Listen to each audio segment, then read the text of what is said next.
కూడి వచ్చిన మీ అందరికీ నా వందనాలు తెలియజేస్తున్నానండి. प्रभु जीशु ख्रीष्टଙ୍କ ନାମରେ ଉପସ୍ଥିତ ସମସ୍ତଙ୍କୁ ମୋର ନମସ୍କାର ଜଣାଉଛି। ఉదయం అంతా అలసిపోయి ସକାଳ ସାରା ଥକି ଯାଇ ఇంకా దేవుని మాట వినడానికి మీరు అందరూ కూర్చున్నారు అంటే ଆହୁରି ଈଶ୍ୱରଙ୍କର ବାକ୍ୟ ଶୁଣିବା ପାଇଁ ଆପଣମାନେ ଏହିପରି ବସିଛନ୍ତି କହିଲେ వాక్యం పట్ల దేవుడి పట్ల ବାକ୍ୟ ପ୍ରତି ଈଶ୍ୱରଙ୍କ ପ୍ରତି ఎంత ఆసక్తి ఉందో నాకు అర్థమవుతుంది. କେଡ଼େ ଉଦ୍ୟୋଗୀ ଆପଣମାନେ ମୁଁ ବୁଝିପାରୁଅଛି। కనుక ఆసక్తిని బట్టి ଏଣୁ ସେଇ ଉଦ୍ୟୋଗ ହେତୁ కొద్దిసేపు మాత్రమే ଅଳ୍ପ ସମୟ దేవుని గురించిన విషయాలు తెలుసుకుందాం. ଈଶ୍ୱରଙ୍କ ବିଷୟକ ବାକ୍ୟ ଜାଣିବା। మరి ఈరోజు నేను మీకు చెప్పాలనుకున్న అంశం ఏంటంటే ଆଜି ମୁଁ ଆପଣମାନଙ୍କୁ କହିବାକୁ ଯାଉଥିବା ବିଷୟ କ'ଣ କହିଲେ మలుపులు తిరిగే మనసు, ଆଉ ଏପଟେ ସେପଟେ ବୁଲିବାର ମନ, మార్గం చూపే యేసు. ଆଉ ପଥ ଦେଖାଇବା ଯୀଶୁ। మలుపులు తిరిగే మనసు, ଆଉ ପଥ ଏପଟ ସେପଟ ହେଉଥିବା ମନ, మార్గం చూపే యేసు. ଆଉ ପଥ ଦେଖାଉଥିବା ଯୀଶୁ। ప్రియమైన దేవుని వాళ్ళరా, ପ୍ରିୟ ଈଶ୍ୱରଙ୍କ ସନ୍ତାନଗଣ, ఈ లోకంలో అందరికీ మనసు ఉంది. ଏ ଜଗତରେ ସମସ୍ତଙ୍କର ମନ ଥାଏ। మీకుంటది, నాకు ఉంటది, ତୁମମାନଙ୍କର ମନ ଅଛି, ମୋର ମନ ଅଛି, చిన్నవాళ్ళకు ఉంటది, పెద్దవాళ్ళకి ఉంటది, ସାନମାନଙ୍କର ରହିଥାଏ, ବଡ଼ମାନଙ୍କର ରହିଥାଏ। అందరికీ మనసు ఉంటది. ସମସ୍ତଙ୍କର ମନ ଅଛି। మరి అందరికీ ఆ మనసుని ఇచ్చింది ఎవరు? ଆଉ ସମସ୍ତଙ୍କୁ ସେଇ ମନ ଦେଲେ କିଏ? దేవుడే ఇచ్చింది. ଈଶ୍ୱର ହିଁ ଦେଲେ। ఆ మనసుని ఎవరు సృజించారు? ସେଇ ମନକୁ କିଏ ସୃଷ୍ଟି କଲେ? దేవుడే సృజించారు. ଈଶ୍ୱର ହିଁ ସୃଷ୍ଟି କଲେ। మరి కొన్ని సందర్భాలలో ଆଉ କେତେ ଗୋଟେ ସମୟରେ మన మనసు ଆମର ମନ రకరకాలుగా మారిపోతుంది. ବିଭିନ୍ନ ପ୍ରକାର ପରିବର୍ତ୍ତିତ ହେଉଥିବ।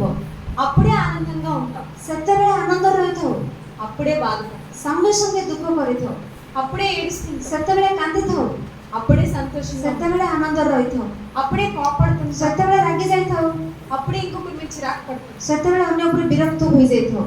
అంటే కొన్ని సందర్భాలలో ମାନେ କେତେକ ସମୟରେ మన మనసు స్థిరంగా ఉండదు. ଆମର ମନ ସ୍ଥିର ରୂପେ ରହିନଥାଏ।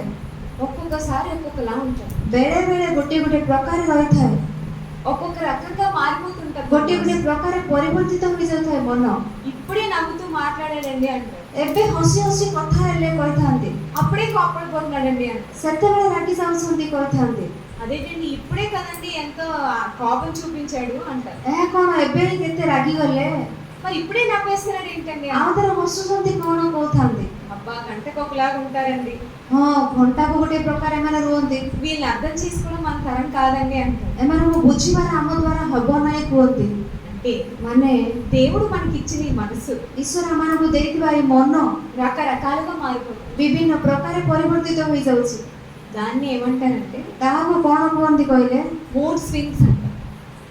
మూడ్ స్వింగ్స్ ମୁଡ୍ ସ୍ୱିଙ୍ଗ୍ସ କୁହନ୍ତି।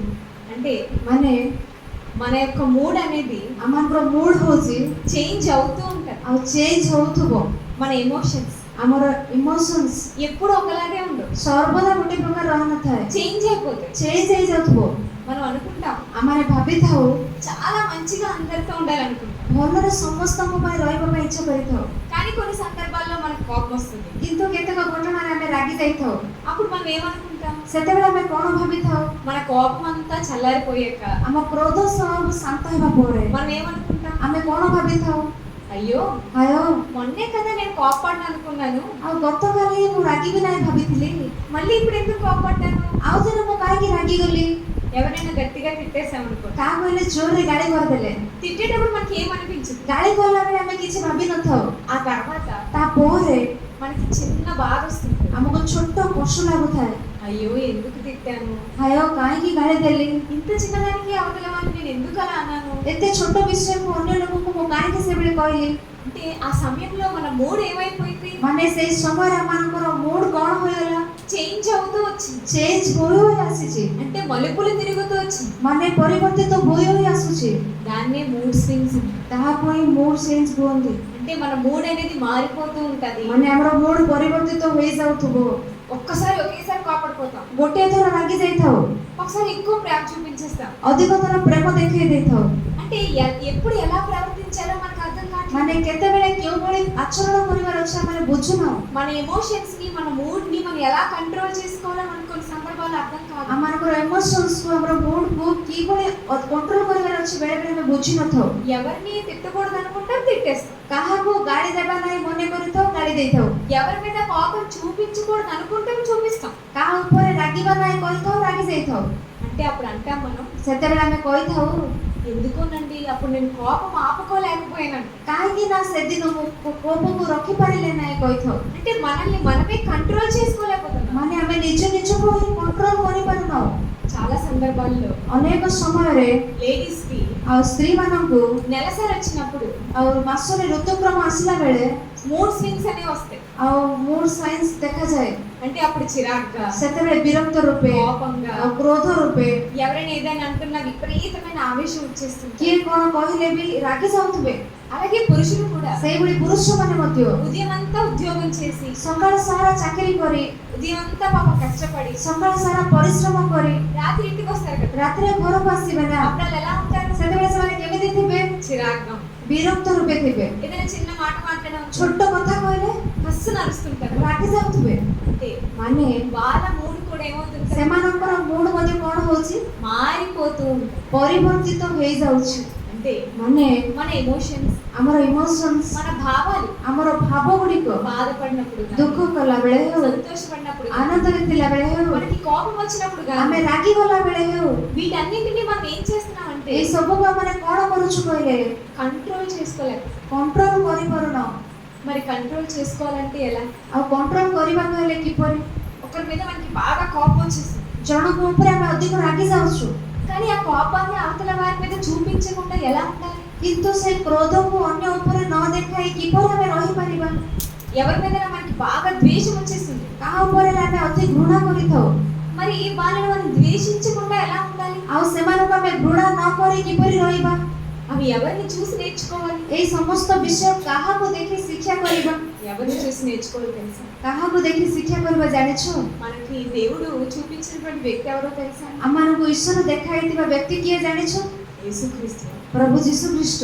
అందుకే ସେଥିପାଇଁ ఆయన గురించి రాయబడిన మాట ఏంటి? ତାହାଙ୍କ ବିଷୟରେ ଲିଖିତ ବାକ୍ୟ କଣ?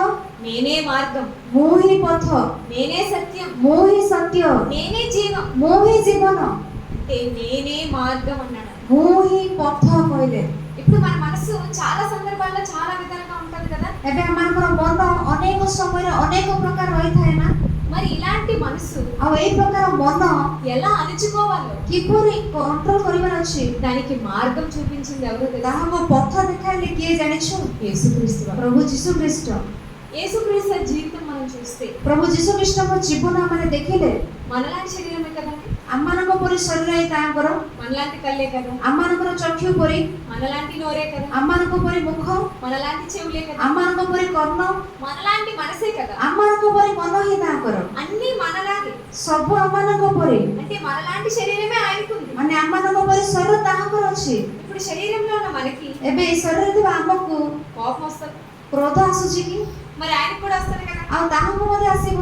ఇప్పుడు శరీరంలో ఉన్న మనకి ଏବେ ଶରୀରରେ ଥିବା ଆମକୁ బాధ కలుగుతుంది, ଦୁଃଖ ଲାଗୁଛି, మరి ఆయనకు కూడా కలుగుతుంది. ଆଉ ତାହାଙ୍କୁ ମଧ୍ୟ ଲାଗିବ। అంటే మనలాంటి శరీరమే ఆయనకి ఉంది, ଆମମାନଙ୍କ ପରି ଶରୀର ତାହାଙ୍କର ବି ରହିଛି। కానీ କିନ୍ତୁ ఆయన ସେ తన మనసుని ଆପଣା ମନକୁ ఎలా కంట్రోల్ చేసుకున్నారు? କିପରି କଣ୍ଟ୍ରୋଲ କରିଲେ? ఆయన మనసుని ତାଙ୍କ ମନକୁ ఎంతగా అణుచుకున్నారు? କେତେ ସେ ନିୟନ୍ତ୍ରଣ କଲେ? కొన్ని సందర్భాలలో କେତେକ ସମୟରେ మనం ఆలోచించాలి. ଆମେ ଚିନ୍ତା କରୁ, ఆయన జీవిత కాలంలో ତାଙ୍କ ଜୀବନ କାଳରେ మనందరికీ ఆకలి వేస్తుంది కదా. ଆମ ସମସ୍ତଙ୍କୁ ଭୋକ ଲାଗିଥାଏ। ఆకలి వేస్తుంది, ଭୋକ ଲାଗୁଛି ନା ନାହିଁ? ఉదయం తిన్నా ସକାଳେ ଖାଇଲେ ବି మధ్యాహ్నం ఆకలి వేస్తుంది, ଆଉ ଥରେ ଖରାବେଳେ ଭୋକ ଲାଗେ, మధ్యాహ్నం తిన్నా ଖରାବେଳେ ଖାଇଲେ మళ్ళీ రాత్రికి ఆకలి వేస్తుంది, ଆଉ ଥରେ ରାତିରେ ଭୋକ ଲାଗେ, మళ్ళీ రాత్రి తింటే ଆଉ ଥରେ రాత్రి ଖାଇଲେ మళ్ళీ తెల్లాల్సి కాదు. ପୁଣି ସକାଳେ ଭୋକ ଲାଗେ। అంటే నిరంతరం మనం ఏదో ఒకటి తింటూనే ఉండాలి, ମାନେ ସର୍ବଦା ଆମେ କଣ ଗୋଟେ ଖାଇ ରହିବାର ଅଛି, ఎందుకంటే శరీరంలో ఆకలి అనేది ఉంటుంది. କାରଣ ଶରୀରରେ ଭୋକ ରହିଥାଉଛି। మరి యేసుక్రీస్తు వారు ଆଉ ଯୀଶୁ ଖ୍ରୀଷ୍ଟ 40 రోజులు ఉపవాసం ఉన్నారు. 40 ଦିନ ଉପବାସ ଅଛନ୍ତି। ఎన్ని రోజులు? କେତେ ଦିନ? ఎన్ని రోజులు? କେତେ ଦିନ? 40 రోజులు. 40 ଦିନ। ఒక్క రోజే అన్నం తినకుండా మనం ఉండలేము, ଗୋଟିଏ ଦିନ ଭାତ ନ ଖାଇ ଆମେ ରହି ନ ପାରୁ, అవునా కాదు? ହଁ ନା ନାଇଁ? ఒక్క రోజు ఉపవాసం ఉండమంటే ଗୋଟିଏ ଦିନ ଉପବାସ ରୁହ କହିଲେ ఎంత కష్టపడతామండి దానికి మనం. କେତେ କଷ୍ଟ କରିଥାଉ ଆମେ ତା ପାଇଁ। చాలా కష్టపడుతుంటారు. ବେଶୀ କଷ୍ଟ କରିଥାଉ। అలాంటిది యేసుక్రీస్తు వారు ସେଇଭଳି ଯୀଶୁ ଖ୍ରୀଷ୍ଟ 40 డేస్ 40 ଦିନ ఎలా ఉపవాసంతో ఉన్నారు କିପରି ଉପବାସ ରହିପାରିଲେ ఆలోచించండి. ଚିନ୍ତା କରନ୍ତୁ। అయితే ఆయన ఉపవాసంతో ఉన్నప్పుడు ହେଲେ ସେ ଉପବାସରେ ଥିଲା ବେଳେ ఆయనకి చాలా ఆకలిస్తుంది. ତାଙ୍କୁ ବେଶୀ କ୍ଷୁଧା ଭୋକ ଲାଗୁଛି। ఏమేస్తుంది ఆయన? କଣ ଲାଗୁଛି ତାଙ୍କୁ? ఆకలి. କ୍ଷୁଧା ଲାଗୁଛି। 40 డేస్ తర్వాత ఆయన 40 ଦିନ ପରେ ତାଙ୍କୁ ଭୋକ ଲାଗୁଛି। అప్పుడు ఏమైంది? ସେତେବେଳେ କଣ ହେଲା? ఒకసారి బైబిల్లో నుండి చూద్దాం. ଥରେ ବାଇବଲରୁ ଦେଖିବା। మత్తయి సువార్త ମାଥ୍ୟୁ ଲିଖିତ ସୁସମାଚାର 4వ అధ్యాయం 4 ଅଧ୍ୟାୟ మొదటి వచనం చూద్దాం. ପ୍ରଥମ ପଦ ଦେଖିବା। మత్తయి సువార్త ମାଥ୍ୟୁ ଲିଖିତ ସୁସମାଚାର 4వ అధ్యాయం 4 ଅଧ୍ୟାୟ మొదటి వచనం. ପ୍ରଥମ ପଦ। మత్తయి సువార్త ମାଥ୍ୟୁ ଲିଖିତ ସୁସମାଚାର 4వ అధ్యాయం 4 ଅଧ୍ୟାୟ మొదటి వచనం. ପ୍ରଥମ ପଦ। అప్పుడు యేసు ସେତେବେଳେ ଯୀଶୁ అపవాది చేత ଶୟତାନ ଦ୍ୱାରା శోధింపబడుటకు ପରୀକ୍ଷିତ ହେବା ନିମନ୍ତେ ఆత్మ వలన ଆତ୍ମାଙ୍କ କର୍ତ୍ତୃକ అరణ్యమునకు కొనిపోబడెను. ପ୍ରାନ୍ତରକୁ ନୀତ ହେଲେ। 40 దినములు ପୁଣି 40 ଦିନ 40 రాత్రులు 40 ରାତ୍ର ఉపవాసం ఉండిన పిమ్మట ଉପବାସ କରି శేଷରେ ఆయన ఆకలి కొనగా ସେ କ୍ଷୁଧିତ ହେଲେ। యేసుక్రీస్తు వారిని శోధించడానికి ଯୀଶୁ ଖ୍ରୀଷ୍ଟଙ୍କୁ ପରୀକ୍ଷିତ କରିବା ପାଇଁ అపవాద అరణ్యానికి తీసుకెళ్ళింది. ଶୟତାନ ଅରଣ୍ୟକୁ ପ୍ରାନ୍ତରକୁ ନେଲେ। యేసుక్రీస్తు వారు కూడా ఆత్మ చేత అరణ్యానికి వెళ్ళారు. ଯୀଶୁ ଖ୍ରୀଷ୍ଟ ମଧ୍ୟ ଆତ୍ମାଙ୍କ ଦ୍ୱାରା ପ୍ରାନ୍ତରକୁ ଗଲେ। అయితే అప్పుడు ఏంటి ఆయన పరిస్థితి ఏంటి? ସେତେବେଳେ ତାଙ୍କର ପରିସ୍ଥିତି କଣ?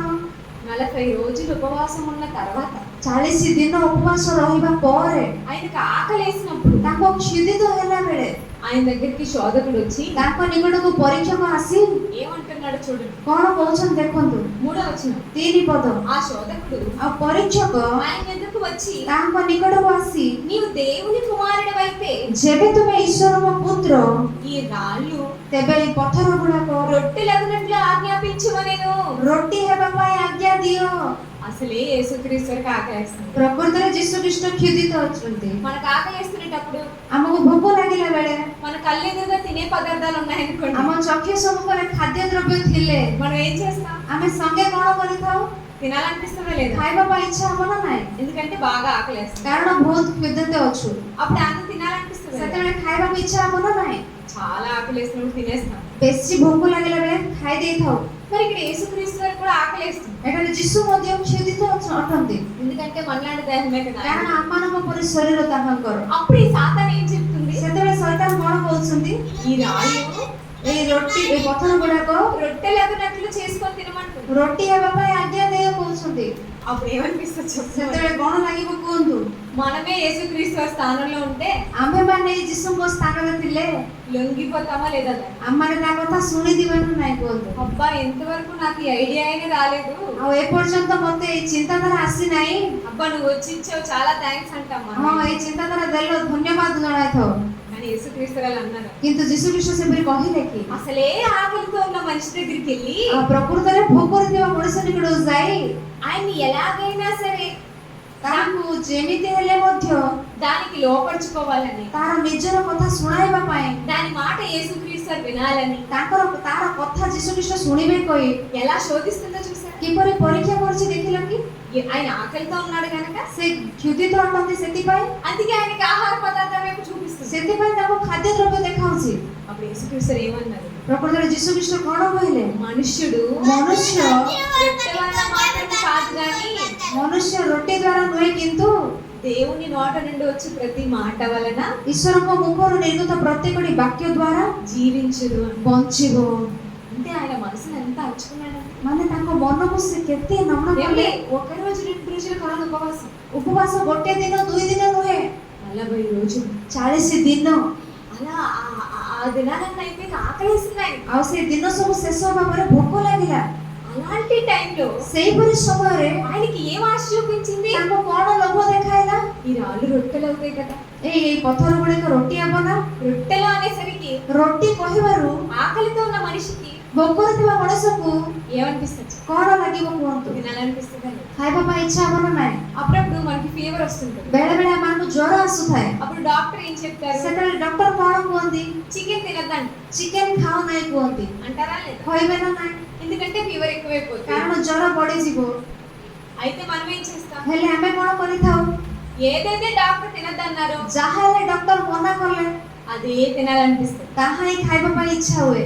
ఎప్పుడైతే డాక్టర్ నువ్వు తినొద్దని చెప్తారో ଯେତେବେଳେ ଡକ୍ଟର ଆପଣ ଖାଅ ନାହିଁ କହିବେ తినాలని అనిపిస్తుంది. ଆମ ଖାଇବା ପାଇଁ ଇଚ୍ଛା ହଉଥିବ, కానీ ఏం చేస్తాం? କିନ୍ତୁ କଣ କରିଥାଉ? తినకుండా ఉంటాం. ନ ଖାଇ ରହିଥାଉ। అవునా? ହଁ ନା? అలా తినకుండా ఉండడమే ସେଇଭଳି ନ ଖାଇ ରହିବାର ହିଁ మనకి ఎంతో కష్టమైపోతుంది. ଆମକୁ ବହୁତ କଷ୍ଟ ହୋଇଯାଏ। మరి యేసుక్రీస్తు వారైతే ଆଉ ଯୀଶୁ ଖ୍ରୀଷ୍ଟଙ୍କୁ ହେଲେ 40 డేస్ తినలేనే. 40 ଦିନ ଖାଇନାହାନ୍ତି। ఎంత కష్టం అయి ఉంటుంది. କେତେ କଷ୍ଟ ହୋଇଥିବ ତାଙ୍କୁ। పైగా ପୁଣି ఆయన ఆకలితో ఉన్నప్పుడు ସେ ଭୋକରେ ଥିଲା ବେଳେ అపవాది వచ్చి ଶୟତାନ ଆସି ఈ రాళ్ళు రొట్టెలుగా చేసుకొని తినంటుంది. ଏ ପଥର ଗୁଡାକ ରୋଟି ହେବା ପାଇଁ ଆଜ୍ଞା ଦିଅ କହୁଛି। అప్పుడు కూడా యేసుక్రీస్తు వారు ସେତେବେଳେ ମଧ୍ୟ ଯୀଶୁ ଖ୍ରୀଷ୍ଟ ఆకలితో ఉన్నా సరే କ୍ଷୁଧାରେ ଥିଲେ ମଧ୍ୟ వెంటనే దాని మాట విని ସଙ୍ଗେ ତାର କଥା ଶୁଣି రాళ్ళు రొట్టెలుగా చేసుకొని ଆଉ ପଥର ଗୁଡାକ ରୋଟି କରିନାହାନ୍ତି। ఆయన ఏం చేశాడు తెలుసా? ସେ କଣ କଲେ ଜାଣିଛୁ? ఆయనకు ఆకలి వేస్తున్నా సరే ତାଙ୍କୁ କ୍ଷୁଧା ଲାଗିଲେ ମଧ୍ୟ దాన్ని అణిచేసి ତାହାକୁ ନିୟନ୍ତ୍ରଣ କରି మనుషుడు దేవుని మాట వల్లే జీవిస్తాడు అని. ମନୁଷ୍ୟ ଈଶ୍ୱରଙ୍କ ମୁଖରୁ ନିର୍ଗତ ବାକ୍ୟ ଦ୍ୱାରା ବଞ୍ଚିବ କହିଲେ। అంటే ఆయన ఎంతగా తనని కంట్రోల్ చేసుకున్నాడో ମାନେ ఆలోచించండి. ସେ ନିଜ ନିଜକୁ କେତେ କଣ୍ଟ୍ରୋଲ କଲେ ଚିନ୍ତା କରନ୍ତୁ। మనకు ఆకలి వేసింది అనుకోండి, ଆମକୁ ଭୋକ ଲାଗିଲେ మనం బిర్యానీయే కావాలంటామా? ଆମେ ବିରିୟାନୀ ଦରକାର କହିବା କି? మన కళ్ళెదురుగా ఏది ఉంటే అది తినేస్తాం. ଆମ ଆଖି ସମ୍ମୁଖରେ ଯାହା ଥିଲେ ତାହା ଖାଇ ଦେଇଥାଉ। బిస్కెట్ ఉంటే బిస్కెట్ అయినా తినేస్తాం. ବିସ୍କେଟ ଥିଲେ ବିସ୍କେଟ ଖାଇ ଦେଇଥାଉ। అవునా? ఏది ఉంటే అది తినేస్తాం. ଯାହା ଥିଲେ ତାହା ଖାଇ ଦେଇଥାଉ। ఎందుకంటే ఆకలి కావాలి. କାରଣ ଭୋକ ଲାଗୁଛି। ఆకలి రుచి ఎరగదంటారు కదా. ଭୋକ ସ୍ୱାଦ ଜାଣେ ନାହିଁ କହିବା ନା। అంటే ఏదున్నా ఆకలి వేస్తే తినేస్తాం. ମାନେ ଯାହା ଥିଲେ ବି ଭୋକ ଲାଗିଲେ ଖାଇ ଦିଅନ୍ତି। ఎందుకంటే ఆకలికి తట్టుకోలేక అంటాం. କାରଣ ଭୋକକୁ ସହି ପାରୁନାହିଁ କହିଥାଉ। మళ్ళీ యేసుక్రీస్తు వారు అయితే କିନ୍ତୁ ଯୀଶୁ ଖ୍ରୀଷ୍ଟ ହେଲେ 40 డేస్ 40 ଦିନ ఆకలితో ఉన్నాడు ఆయన. ଭୋକରେ ଅଛନ୍ତି ସେ। ఆయన ఆకలికి తట్టుకోలేక రాళ్ళు రొట్టెలు చేసుకొని తినేశారండి. ସେ ଭୋକକୁ ସହି ନ ପାରି ପଥର ରୋଟି କରି ଖାଇଦେଲେ କି? అంటే ఆయన ఎంతగా తనని తాను అణుచుకున్నాడు చూడండి. ମାନେ ସେ କେତେ ଅଧିକ ରୂପେ ନିଜ ନିଜକୁ ନିୟନ୍ତ୍ରଣ କଲେ ଚିନ୍ତା କରନ୍ତୁ। ఇంకొక విషయం ఏంటో తెలుసా? ଆଉ ଗୋଟେ ବିଷୟ କଣ ଜାଣିଛ କି? ఆయన ସେ తన చుట్టూ ఉన్న వారందరినీ తీసుకొని ଆପଣ ଚାରିପାର୍ଶ୍ୱ ଲୋକମାନଙ୍କୁ ନେଇ సువార్తకు తీసుకొని వెళ్తున్నప్పుడు ସୁସମାଚାରକୁ ଯିବା ବେଳେ అందరూ ఆయన చుట్టూ ఉన్నారు. ସମସ୍ତେ ତାଙ୍କ ଚାରିପାର୍ଶ୍ୱରେ ଅଛନ୍ତି। అయితే అందరికీ యేసుక్రీస్తు అన్ని అనుగ్రహించారు. ହେଲେ ସମସ୍ତଙ୍କୁ ଯୀଶୁ ଖ୍ରୀଷ୍ଟ ସମସ୍ତ ବିଷୟ ଦେଲେ। యేసుక్రీస్తు వారితోనే ఉన్నారు. ଯୀଶୁଙ୍କ ସହିତ ହିଁ ଅଛନ୍ତି। యేసుక్రీస్తు వారితోనే తిరిగారు. ଯୀଶୁଙ୍କ ସହିତ ହିଁ ଭ୍ରମଣ କଲେ। యేసుక్రీస్తు వారు చెప్పిన మాటలే విన్నారు. ଯୀଶୁ ଖ୍ରୀଷ୍ଟ କହିଥିବା ବାକ୍ୟ ହିଁ ଶୁଣିଲେ। యేసుక్రీస్తు వారు చేసిన సూచక్రియలు అద్భుతాలే చూశారు. ଯୀଶୁ ଖ୍ରୀଷ୍ଟ କରିଥିବା ଆଶ୍ଚର୍ଯ୍ୟ କର୍ମ ଚିହ୍ନ ଦେଖିଲେ। అంటే దేవుని పరిచర్యలు ମାନେ ଈଶ୍ୱରଙ୍କ ସେବା କାର୍ଯ୍ୟରେ యేసుక్రీస్తు వారితో పాటు ଯୀଶୁ ଖ୍ରୀଷ୍ଟଙ୍କ ସହିତ 12 మంది అపోస్తలులు ఉన్నారు. 12 ଜଣ ପ୍ରେରିତ ଅଛନ୍ତି। అవునా? ఉన్నారా లేదా? ହଁ ନା ନାଇଁ ଅଛନ୍ତି ନା ନାହାନ୍ତି? వీళ్ళందరినీ యేసుక్రీస్తు వారు తనతో పాటు దేవుని పరిచర్యలో తీసుకొని వెళ్ళారా? ଏମାନେ ସମସ୍ତଙ୍କୁ ଯୀଶୁ ଆପଣା ସହିତ ସେବା କାର୍ଯ୍ୟକୁ ନେଲେ ନା ନାହିଁ? ఎన్నో పరలోక రాజ్య మర్మాలన్నీ యేసుక్రీస్తు వారి శిష్యులకు చెప్పారా? ଅନେକ ସ୍ୱର୍ଗୀୟ ନିଗୁଡ ତତ୍ତ୍ୱ ଯୀଶୁ ଖ୍ରୀଷ୍ଟ କହିଲେ ନା ନାହିଁ ସେମାନଙ୍କୁ? ఎన్నో రకాలైనటువంటి వరాలు ఇచ్చారా లేదా? ଅନେକ ପ୍ରକାର ଦାନ ଦେଲେ ନା ନାହିଁ? యేసుక్రీస్తు వారు అంతా నమ్మి ଯୀଶୁ ଖ୍ରୀଷ୍ଟ ସମସ୍ତ ବିଶ୍ୱାସ କରି యేసుక్రీస్తు అన్ని చేసినప్పుడు ଯୀଶୁ ଖ୍ରୀଷ୍ଟ ସମସ୍ତ କରିଲା ବେଳେ యేసుక్రీస్తు వారి చుట్టూ ఉన్న వారిలోనే ଯୀଶୁ ଖ୍ରୀଷ୍ଟଙ୍କ ଚାରିପାର୍ଶ୍ୱରେ ଥିବା ଲୋକଙ୍କ ମଧ୍ୟରୁ యేసుక్రీస్తు వారికి ଯୀଶୁ ଖ୍ରୀଷ୍ଟଙ୍କୁ నమ్మక ద్రోహం చేశాడు ఒక ఆయన. ବିଶ୍ୱାସଘାତକ କଲେ ଜଣେ। ఎవరైనా? କିଏ ସେଇ? ఎవరండి? ఇస్కరియోతు యూదా. ଇସ୍କାରିୟତ యూదా। ఇస్కరియోతు యూదా ఏం చేశారు యేసుక్రీస్తు వారికి? ଇସ୍କାରିୟତ యూదా ଯୀଶୁ ଖ୍ରୀଷ୍ଟଙ୍କୁ କଣ କଲେ? ఎన్ని నాణాలు కాపేశారు? 30 వెండి నాణాలకి 30 రౌప్య ముద్రకు యేసుక్రీస్తు వారిని అమ్మేశారు. ଯୀଶୁ ଖ୍ରୀଷ୍ଟଙ୍କୁ ବିକ୍ରି କରିଦେଲେ। ఏమండి? ଶୁଣନ୍ତୁ, ఒక విషయం ఆలోచించండి. ଗୋଟେ ବିଷୟ ଚିନ୍ତା କରନ୍ତୁ। మన చుట్టూ ఉన్న వాళ్ళే, ଆମ ଚାରିପାର୍ଶ୍ୱରେ ଥିବା ଲୋକ, మనం బాగా నమ్ముతున్న వాళ్ళే ଆମେ ବେଶୀ ବିଶ୍ୱାସ କରିବା ଲୋକ మనకి ద్రోహం చేస్తే ଆମକୁ ବିଶ୍ୱାସଘାତକତା କଲେ మనం ఎలా అయిపోతాం? ଆମେ କିପରି ହେଇଯିବୁ କୁହନ୍ତୁ? మనం మంచిగా ఉండగలమా? ଆମେ ଭଲ ରହିପାରିବା କି? మన మనసు ప్రశాంతంగా ఉంటుందా? ଆମ ମନ ଶାନ୍ତିରେ ରହିବ କି? మన మనసు ఆనందంగా ఉంటుందా? ଆମ ମନ ଆନନ୍ଦ ରହିବ କି? నిన్ను ఇంతగా నమ్మేనే, ତୁମକୁ ଏତେ ବିଶ୍ୱାସ କଲି, నీకు పరలోక రాజ్య మర్మాలని తెలియజేశాను, ତୁମକୁ ସ୍ୱର୍ଗ ରାଜ୍ୟର ନିଗୁଡ ତତ୍ତ୍ୱ ଜଣାଇଲି, ఇన్ని నీకు తెలియజేసిన ଏତେ ସବୁ ଜଣାଇବା ପରେ ବି చివరికి నన్నే అమ్మేశావు. ତୁମେ ଶେଷରେ ମତେ ବିକ୍ରି କରିଦେଲ। ఎంత బాధ కలుగుతుంది మనకి. କେତେ ଦୁଃଖ ଲାଗିବ ଆମକୁ। మనం ఏమంటాం తెలుసా? ଆମେ କଣ କହିଥାଉ ଜାଣିଛ ସେତେବେଳେ? నా మనసు ఇరిగిపోయింది, ମୋ ମନ ଭାଙ୍ଗିଗଲା, నా మనసు చాలా బాధపడుతుంది ମୋ అంటే ମନ ବେଶୀ ଦୁଃଖିତ ଅଟେ ବୋଲି କହିଥାଉ। మనం చాలా బాధకి గురైపోతాం, ମାନେ ଆମେ ବହୁତ ଦୁଃଖରେ ରହିଯାଇଥାଉ, చాలా దుఃఖానికి గురైపోతాం. ବହୁତ ଦୁଃଖରେ ବୁଡି ଯାଇଥାଉ।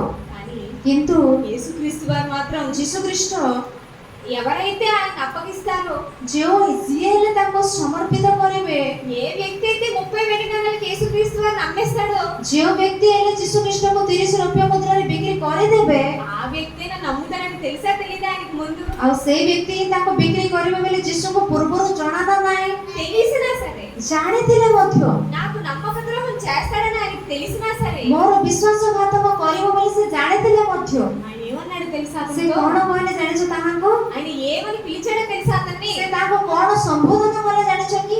చెలికాడా అని పిలిచాడు. ଆଉ ମିତ୍ର ବୋଲି କହିଲେ। ఏమని పిలిచాడు? କଣ କହିଲେ? చెలికాడా ମିତ୍ର ବୋଲି କହିଲେ। అంటే నువ్వు నా స్నేహితుడివి, ମାନେ ତୁମେ ମୋର ସାଙ୍ଗ, నువ్వు నాతో పాటు దేవుని పనిలో ఉన్నవాడివి. ତୁମେ ମୋ ସହିତ ଈଶ୍ୱରଙ୍କ କାର୍ଯ୍ୟରେ ଅଛ। ఏమంటే మనకి నమ్మక ద్రోహం చేసే వాళ్ళని అలా పిలుస్తాం మనం? ଏବେ ଆମମାନଙ୍କୁ ବିଶ୍ୱାସଘାତକ କରିବା ସେମାନଙ୍କୁ ସେଇଭଳି ଡାକିଥାଉ କି? ଆମମାନେ పిలుస్తాం. ଡାକିବା କି? పిలిచాం ఎప్పుడైనా? କେବେ ହେଲେ ଡାକିଲ କି? ఏమంటాము? ଆମେ କଣ କହିଥାଉ?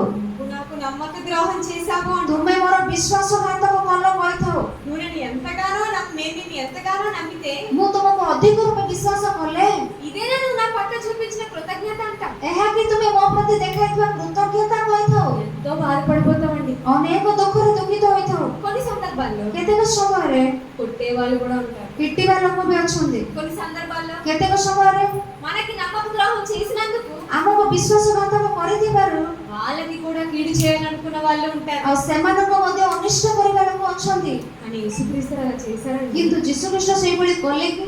ଏମିତି తనను అమ్మేస్తాడని తెలిసినా సరే, ତାହାଙ୍କୁ ବିକ୍ରି କରିଦେବେ କହି ଜାଣିଲେ ମଧ୍ୟ అలాంటి అతని దగ్గరికి వెళ్ళి ସେଇଭଳି ତାହାଙ୍କ ନିକଟକୁ ଯାଇ చెలికాడా అని పిలిచారు. ମିତ୍ର କହି ଡାକିଲେ।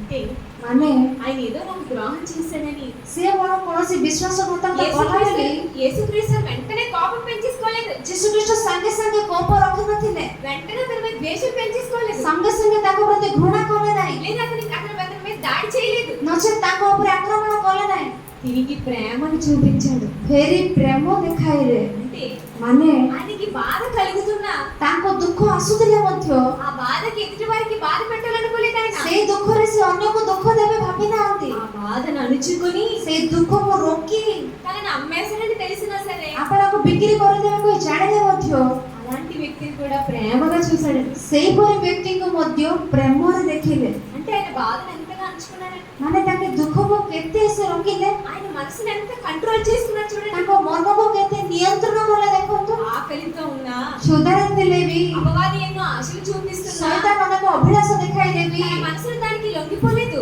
ଆପଣ ମନରେ ସେ ବାଧ୍ୟ ହୋଇନଥିଲେ, కంట్రోల్ చేసుకున్నాడు ఆయన. ନିୟନ୍ତ୍ରଣ କଲେ ସେ। తనతో ఉన్న వ్యక్తి నమ్మక ద్రోహం చేసినప్పుడు ଆପଣ ସଙ୍ଗେ ଥିବା ବ୍ୟକ୍ତି ବିଶ୍ୱାସଘାତକ କଲେ ମଧ୍ୟ ఆయన ఏం చేయలేదు, ସେ କଣ କଲେ ନାହିଁ? తిరిగి దాడి చేయలేదు, ଫେରି ଆକ୍ରମଣ କଲେ ନାହିଁ, కోపం పెంచుకోలేదు, କ୍ରୋଧ ବଢାଇଲେ ନାହିଁ, పగ పట్టలేదు. ଦ୍ୱେଷ ରଖିଲେ ନାହିଁ। తిరిగి ఆయన చేసింది ఏంటంటే ଫେରି ସେ କଣ କଲେ? ମାନେ ప్రేమను చూపించాడు. ପ୍ରେମ ଦେଖାଇଲେ। అంటే ମାନେ ఆయన మనసుని ఎంత కంట్రోల్ చేసుకున్నాడంటే, ତାଙ୍କର ମନକୁ କେତେ କଣ୍ଟ୍ରୋଲ କଲେ। మనమే ఆ స్థానంలో ఉంటే మనం కంట్రోల్ చేసుకోగలం. ଆମେ ସେଇ ସ୍ଥାନରେ ଥିଲେ ଆମେ କଣ୍ଟ୍ରୋଲ କରିଥାନ୍ତୁ କି? మనం ఎంతో కోపం చూపిస్తాం, ଆମେ କେତେ ନା ରାଗି ଯାଇଥାଉ, బాధపడిపోతుంటాం, ଦୁଃଖିତ ହୋଇଥାଉ, మన మనసు మన కంట్రోల్లో ఉండదు. ଆମର ମନ ଆମ କଣ୍ଟ୍ରୋଲରେ ରହିନଥାଏ। అని యేసుక్రీస్తు ఏం చేశారు? କିନ୍ତୁ ଯୀଶୁଖ୍ରୀଷ୍ଟ କଣ କଲେ? ఆయన ఎంతగానో తన మనసుని తన ఆధీనంలో ఉంచుకున్నాడు. ସେ ଅଧିକ ରୂପେ ଆପଣ ମନକୁ ନିଜ ଅଧୀନରେ ରଖିଲେ। ఇలాంటివి ఎన్నో జరిగే యేసుక్రీస్తు జీవితం. ଏଇଭଳି ଅନେକ ଘଟଣା ଘଟିଲା ଯୀଶୁଙ୍କ ଜୀବନରେ। యేసుక్రీస్తు ఒక పట్టణానికి వెళ్ళారు. ଯୀଶୁଖ୍ରୀଷ୍ଟ ଗୋଟେ ନଗରକୁ ଗଲେ, తన తన సహోదరులైనటువంటి పట్టణానికి వెళ్ళాడు. ଆପଣ ଭାଇମାନେ ଥିବା ନଗରକୁ ଗଲେ। అప్పుడు వాళ్ళు ఏమన్నారు? ସେତେବେଳେ ଭାଇମାନେ କଣ କହିଲେ? ఏమన్నారు చూడండి ఒకసారి. యోహాను సువార్త କଣ କହିଲେ ଦେଖନ୍ତୁ, ତାହେଲେ ଯୋହନ ଲିଖିତ ସୁସମାଚାର 7వ అధ్యాయం. 7 ଅଧ୍ୟାୟ, యోహాను సువార్త ଯୋହନ ଲିଖିତ ସୁସମାଚାର 7వ అధ్యాయం 7 ଅଧ୍ୟାୟ మొదటి వచనం చూడండి. ପ୍ରଥମ ପଦ ଦେଖନ୍ତୁ। యోహాను సువార్త ଯୋହନ ଲିଖିତ ସୁସମାଚାର 7వ అధ్యాయం 7 ଅଧ୍ୟାୟ మొదటి వచనం. ପ୍ରଥମ ପଦ। అటు తర్వాత యూదులు ଏ ଉତ୍ତାରେ ଯୀଶୁ ఆయనను చంప వెతికినందున ଜିହୁଦୀମାନେ ତାଙ୍କୁ ବଧ କରିବାକୁ ଚେଷ୍ଟା କରୁଥିବାରୁ యేసు యోదియాలో సంచరించనల్లక ଯୀଶୁ ଗାଲିଲୀରେ ଭ୍ରମଣ କରିବାକୁ ଲାଗିଲେ। గలిలయలో సంచరించుచుండెను. ଗାଲିଲୀରେ ଭ୍ରମଣ କରିବାକୁ ଲାଗିଲେ। యూదుల పర్ణశాలల పండుగ సమీపించెను కనుక ଜିହୁଦୀମାନଙ୍କ କୁଟୀର ବାସ ପର୍ବ ସନ୍ନିକଟ ହୁଅନ୍ତେ ఆయన సహోదరులు ତାଙ୍କ ଭାଇମାନେ ఆయనను చూచి, ତାଙ୍କୁ ଦେଖି నీవు చేయుచున్న క్రియలు ତୁମେ ଯେ ଯେ କର୍ମ କରୁଅଛ నీ శిష్యులు చూచున్నట్లు ସେହିପରି ତୁମର ଶିଷ୍ୟମାନେ ଦେଖିବେ। ఈ స్థలము విడిచి ଏହି ସ୍ଥାନରୁ యోదయకు వెళ్ళిపో. ବାହାରି ଯାଇ ଜିହୁଦା ପ୍ରଦେଶକୁ ଯାଅ। ఏమండి, ଦେଖନ୍ତୁ తన తర్వాత పుట్టిన సహోదరులు ତାଙ୍କ ପରେ ଜନ୍ମିଥିବା ଭାଇମାନେ ఏమంటున్నారు? କଣ କହୁଛନ୍ତି? తన తల్లికి పుట్టినటువంటి సహోదరులు ତାଙ୍କ ମାଙ୍କୁ ଜନ୍ମିଥିବା ପୁଅମାନେ ఏమంటున్నారు? କଣ କହୁଛନ୍ତି? నువ్వు ఇక్కడ నుంచి వెళ్ళిపో. ତୁମେ ଏଠାରୁ ବାହାରି ଯାଅ। మన ఇంటి వారే మనల్ని వెళ్ళిపోమంటే మనకి ఎలా ఉంటదండి? ଆମ ନିଜ ଲୋକ ହିଁ ଆମକୁ ବାହାରି ଯାଅ କହିଲେ ଆମକୁ କେମିତି ଲାଗିବ? మన ఇంటి వారి దగ్గరికి మనం వెళ్ళి ఆనందంగా ఉండాలనుకుంటాం కదా. ଆମ ପରିବାରରେ ଆମେ ଆନନ୍ଦରେ ରହିବା ପାଇଁ ଇଚ୍ଛା କରିଥାଉ। ఈ ప్రపంచంలో ఎవ్వరు మనల్ని నమ్మకపోయినా మనల్ని నమ్మేది మన ఇంటి వాళ్ళే. ଏଇ ଜଗତରେ କେହି ଆମକୁ ବିଶ୍ୱାସ ନ କଲେ ବି ଆମକୁ ବିଶ୍ୱାସ କରନ୍ତି ଆମ ପରିବାର ଲୋକ। ఈ ప్రపంచం అంతా మనల్ని ఎంత తోలనాడినా మన మీద ప్రేమ చూపించేది మన కుటుంబమే కదండి. ଏଇ ଜଗତ ସାରା ଆମମାନଙ୍କ ବିରୁଦ୍ଧରେ କେତେ କଥା କହିଲେ ବି ଆମକୁ ପ୍ରେମ ଦେଖାଏ ଆମ ପରିବାର ହିଁ। మన ఆపదల్లో, ଆମ ବିପଦରେ, మన కష్టాల్లో, ଆମ କଷ୍ଟ ସମୟରେ మనతో తోడుండేది మన కుటుంబం మాత్రమే. ଆମ సହିତ ରୁହନ୍ତି ଆମ ପରିବାର ହିଁ। ఆ కుటుంబమే వెళ్ళిపోమంటే ସେଇ ପରିବାର ହିଁ ବାହାରି ଯା କହିଲେ ఎంత బాధ కలుగుతుంది? କେତେ ଦୁଃଖ ଲାଗିଥିବ? చాలా బాధ కలుగుతుంది. ବେଶୀ ଦୁଃଖ ଲାଗିବ ନା? అలాగే అంటున్నారు ఇక్కడ. ସେମାନେ ଏହା ହିଁ କହୁଛନ୍ତି। ఆయన సహోదరులు ତାହାଙ୍କ ଭାଇମାନେ ఆయనను చూచినట్లు ତାହାଙ୍କୁ ଦେଖି ఈ స్థలము విడిచి ଏଇଠାରୁ ବାହାରି ଯାଇ యోదయకు వెళ్ళిపో. ଜିହୁଦା ପ୍ରଦେଶକୁ ଯାଅ। మా దగ్గర చెయ్యివన్నీ ଆମ ପାଖରେ ଏସବୁ କର ନାହିଁ। వెళ్ళిపో ఇక్కడ నుంచి అంటే. ତୁମେ ଯାଅ ଏଇଠାରୁ। 5వ వచనం చూడండి. ଏଥର 5 ପଦ ପଢନ୍ତୁ। 5వ వచనం. 5 ପଦ। ఆయన సహోదరులైన କାରଣ ତାହାଙ୍କ ଭାଇମାନେ ସୁଦ୍ଧା ఆయన యందు విశ్వాసం ఉంచలేదు. ତାହାଙ୍କଠାରେ ବିଶ୍ୱାସ କରୁନଥିଲେ। అంటే యేసుక్రీస్తు సహోదరులు కూడా ମାନେ ଯୀଶୁଙ୍କର ଭାଇମାନେ ମଧ୍ୟ ఆయనను విశ్వసించలేదని చూడండి. ତାହାଙ୍କଠାରେ ବିଶ୍ୱାସ କଲେ ନାହିଁ। ଦେଖନ୍ତୁ ఏమండి, మన తర్వాత పుట్టిన వారే మనల్ని నమ్మకపోతే ఎంత బాధిస్తుందండి మనకి. ଆମ ପରେ ଜନ୍ମିଥିବା ଭାଇମାନେ ଆମକୁ ବିଶ୍ୱାସ ନ କଲେ କେତେ କଷ୍ଟ ଲାଗିବ, ఎంత దుఃఖం వచ్చేస్తే చెప్పండి. କେତେ ଦୁଃଖ ଆସିଯିବ କୁହନ୍ତୁ। కానీ యేసుక్రీస్తు అలా దుఃఖపడిపోయి కృంగిపోయారా? କିନ୍ତୁ ଯୀଶୁଖ୍ରୀଷ୍ଟ ଦୁଃଖ ଭୋଗ କରି ଭାଙ୍ଗି ପଡିଲେ କି? నా ఇంటి వాళ్ళే నన్ను వెళ్ళిపోమంటున్నారని బాధపడ్డారా? ମୋ ନିଜ ଲୋକ ମତେ ବାହାରି ଯିବା କହୁଛନ୍ତି କହି କଷ୍ଟ ପାଇଲେ କି? అయ్యో, నా ఇంటి వాళ్ళే నా మాటలు నమ్మట్లేదు అని దుఃఖానికి గురైపోయాడా? ହାୟ ମୋ ପରିବାର ହିଁ ମୋ କଥା ଶୁଣୁନାହିଁ କହି ସେ ଦୁଃଖକୁ ଚାଲିଗଲେ କି? బాధ ఉంటుందా ఉండదండి? ଦୁଃଖ ରହିଥିବ ନା ନାହିଁ କୁହନ୍ତୁ? శరీరానికి కలిగిన మనకి ଶରୀରରେ ଥିବା ଆମମାନଙ୍କୁ ఎవరైనా సరే వెళ్ళిపోమన్నారు అనుకోండి, ଯେ କି ବାହାରି ଯା କହିଲେ కాస్త బాధ వస్తుంది. ଟିକେ ଦୁଃଖ ଲାଗିବ। అదే మన ఇంటి వాళ్ళే వెళ్ళిపోమంటే ତା ନିଜର ଲୋକ ହିଁ ପଠାଇଦେଲେ ఇంకా బాధ కలుగుతుంది. ଆହୁରି କଷ୍ଟ ଲାଗିବ। అలాంటి సమయంలో ସେଇଭଳି ସମୟରେ ఆయనకి బాధ కలిగినా, ତାଙ୍କୁ କଷ୍ଟ ହେଲେ ବି, దుఃఖం వచ్చినా ତାଙ୍କୁ ଦୁଃଖ ଆସିଲେ ବି అవన్నీ వాళ్ళని చూపించలేదండి. ସେଇ ସବୁ ସେମାନଙ୍କ ପ୍ରତି ଦେଖାଇଲେ ନାହିଁ। వాటిని కంట్రోల్ చేసుకున్నాడు ఆయన. ସେଇ ସବୁ କଣ୍ଟ୍ରୋଲ କଲେ ସିଏ। వాటిని కంట్రోల్ చేసుకొని ସେଇ ସବୁ କଣ୍ଟ୍ରୋଲ କରି దేవుని కోసం బ్రతికాడు. ଈଶ୍ୱରଙ୍କ ନିମନ୍ତେ ବଞ୍ଚିଲେ ସିଏ। అంటే తన మనసుని ఎంత కంట్రోల్ చేసుకున్నాడండి. ମାନେ ସେ ଆପଣ ମନକୁ କେତେ କଣ୍ଟ୍ରୋଲ କଲେ। మనలాగే మనసు ఉంది కదా ఆయన. ଆମ ପରି ମନ ଅଛି ତାଙ୍କର। మనలాగే ఎలాగైతే కోపం, ప్రేమ, ଆମକୁ ଯେଉଁଭଳି କୋପ, ପ୍ରେମ ఇవన్నీ ఆయనకు కూడా ఉన్నాయి కదా. ଏଇ ସବୁ ତାହାଙ୍କଠାରେ ବି ରହିଛି। మరి ఆయన ఎందుకు మనలాగా కంట్రోల్ తప్పిపోలేదు? ଆଉ ସେ କାହିଁକି ଆମ ପରେ ସେ କଣ୍ଟ୍ରୋଲ ହରାଇ ନଥିଲେ? ఎందుకంటే କାରଣ କଣ କହିଲେ? ఆయన తన మనసును ఉంచుకున్నాడు. ତାଙ୍କର ମନକୁ ସେ ନିଜ ଅଧୀନରେ ରଖିଲେ। తన మనసుని కంట్రోల్ చేసుకున్నాడు. ତାଙ୍କ మନକୁ ସେ କଣ୍ଟ୍ରୋଲ କରିଲେ। ఇంకా చాలా సందర్భాలు ఉన్నాయి. ଆହୁରି ଅନେକ ଘଟଣା ଅଛି। ఆయన అవమానించారా? ତାଙ୍କୁ ଅପମାନ କଲେ କି? ఏమని అవమానించారు? କଣ ଅପମାନ କଲେ? దెయ్యం పట్టినవాడు. ଆରେ ଭୂତଗ୍ରସ୍ତ। యేసుక్రీస్తుని ఏమన్నారు? ଯୀଶୁଖ୍ରୀଷ୍ଟ କଣ କହିଲେ? దెయ్యం పట్టినవాడు. ଭୂତଗ୍ରସ୍ତ କହିଲେ। ఇంకా ఏమన్నారు? ଆହୁରି କଣ କହିଲେ ଜାଣିଛ କି? మతి చెల్లించినవాడు అన్నారు. ଆଉ ମତ ଭ୍ରଷ୍ଟ ହୋଇଅଛି କହିଲେ। అంటే ఆయనకు మతి లేదంట. ମାନେ ତାଙ୍କର ମନ ନାହିଁ ପୁଣି। ఇంకా చాలా మాటలు అన్నారు. ଆହୁରି ଅନେକ କଥା କହିଲେ। పాపులకే స్నేహితుడు అన్నారు. ପାପୀ ମାନଙ୍କର ସାଙ୍ଗ କହିଲେ। ఎన్ని మాటలు అన్నారు ఆయన. କେତେ କଥା କହିଲେ। నువ్వు దేవదర్శనం చేస్తున్నావు అన్నారు. ତୁମେ ଈଶ୍ୱରଙ୍କ ନିନ୍ଦା କରୁଛ କହିଲେ। ఎన్నోసార్లు చంపాలనుకున్నారు. ଅନେକ ଥର ମାରିବା ପାଇଁ ଇଚ୍ଛା କଲେ। అంటే ఆయన ఎన్నో అవమానాలు ఎదుర్కొన్నాడు లేదా? ମାନେ ସେ ଅନେକ ଅପମାନ ସମ୍ମୁଖୀନ ହେଲେ ନା ନାହିଁ? ఆ అవమానాలు ఎదురు ఆయన కృంగిపోయాడా? ସେ ଅପମାନରେ ସେ ଭାଙ୍ଗି ପଡିଲେ କି? ఆ అవమానాలన్నీ కూడా ఆయన తీసుకొని, ସେ ଅପମାନ ସବୁ ସେ ମନକୁ ନେଇ నాకు ఇన్ని అవమానాలు వస్తున్నాయి, ମତେ ଏତେ ଅପମାନ ଆସୁଛି, నేను ఇక దేవుడి కోసం బ్రతకను, ମୁଁ ଈଶ୍ୱରଙ୍କ ପାଇଁ ବଞ୍ଚିବି ନାହିଁ, అందరూ నన్ను తిడుతున్నారు, ସମସ୍ତେ ମତେ ଗାଳି କରୁଛନ୍ତି, నేను దేవుడిలో ఉండను అనుకున్నాడా? ମୁଁ ଈଶ୍ୱରଙ୍କ ପାଇଁ ଲାଗି ରହିବି ନାହିଁ ଭାବିଲେ କି? ఏమనుకోలేదండి. କିଛି ଭାବି ନାହାନ୍ତି। ఇన్ని అవమానాలు వచ్చినా ଯେତେ ଅପମାନ ଆସିଲେ ବି ఆయన సహించాడు. ସେ ସହ୍ୟ କଲେ। ఎంతమంది ఎన్ని తిట్టినా, ଯେତେ ଲୋକ ଯେତେ ଗାଳି ଦେଲେ ବି, ఎన్ని మాటలన్నా ଯେତେ କଥା କହିଲେ ହେ ఆయన సహించాడు. ସେ ସହ୍ୟ కଲେ। ఇంకొక విషయం తెలుసా అండి? ଆଉ ଗୋଟେ ବିଷୟ ଜାଣିଛ କି? ఆయన ఎంతగా సహించాడంటే ସେ କେତେ ସହ୍ୟ କଲେ କହିଲେ? ఆయన తీసుకెళ్లి సిలువ వేసేసారు. ତାଙ୍କୁ ନେଇ କୃଷାର୍ପିତ କଲେ। ఆయన సిలువ మీద ఉన్నారు. ସେ କୃଷ ଉପରେ ଅଛନ୍ତି। ఇప్పుడు యేసుక్రీస్తుని సిలువ వేశారండి? ଯୀଶୁ ଖ୍ରୀଷ୍ଟଙ୍କୁ କୃଷ କିପରି କୃଷାର୍ପିତ କଲେ? ఎలా వేశారు? କିପରି କୃଷାର୍ପିତ କଲେ? రెండు చేతులు, ଦୁଇ ହସ୍ତ, ఇటొక చెయ్యి అటొక చెయ్యి, ଏପଟେ ଗୋଟେ ହାତ ସେପଟେ ଗୋଟେ ହାତ, ఈ చెయ్యికి ఒక మేకు ఆ చెయ్యికి ఒక మేకు, ଏଇ ହସ୍ତକୁ ଗୋଟେ କଣ୍ଟା ସେଇ ହସ୍ତକୁ ଗୋଟେ କଣ୍ଟା, మన రెండు కాళ్ళు ଆଉ ଦୁଇ ଗୋଡ଼ ఒక కాలు మీద కాలు పెట్టి ଗୋଟେ ଗୋଡ଼ ଉପରେ ଆଉ ଗୋଟେ ଗୋଡ଼ ରଖି మేకు కొట్టారు. ଆଉ କଣ୍ଟା ବିଦ୍ଧ କଲେ। మేకు కొడితే బాధ ఎలా ఉంటుంది చెప్పండి? କଣ୍ଟା